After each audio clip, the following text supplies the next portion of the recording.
I kind of say it like that because sometimes people don't realize just how gradually you have to let go. So I've got, this part is a hair deeper than this because my finger must have gone down as I came out. So I'm just gonna press and compress the bottom and just make this base look really nice. I don't have any water in my sponge. I'm just pushing with my fingers through my sponge.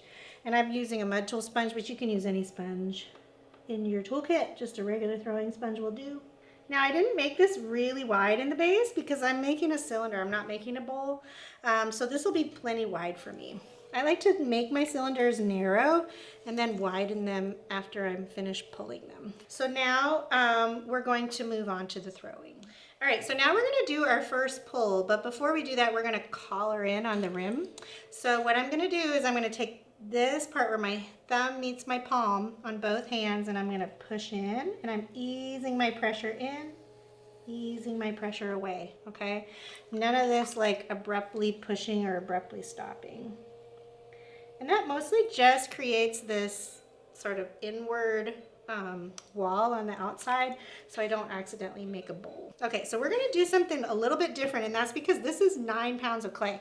You don't start pulling this way until you get much higher in the amount of clay. So I think 5 pounds you wouldn't even need to do this. All right, so I'm gonna actually like push with the heel of my hand. I'm easing my pressure in, easing away.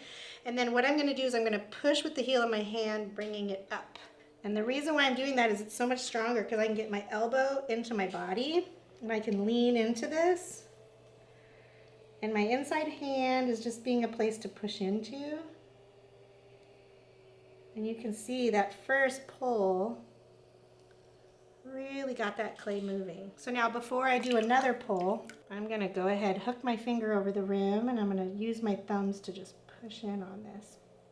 If you don't do this, you really end up with a bowl because as this part up here gets thinner, it's a lot harder to bring it out. So I'm gonna see if I can do it one more time. I'm actually gonna make a little groove out here, kind of like we do when we're pulling, and then I'm gonna use the heel of my hand again.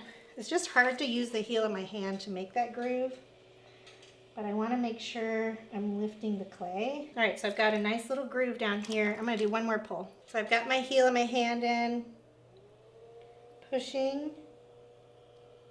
Oop. My inside hand caught, so I lessened the pressure in there.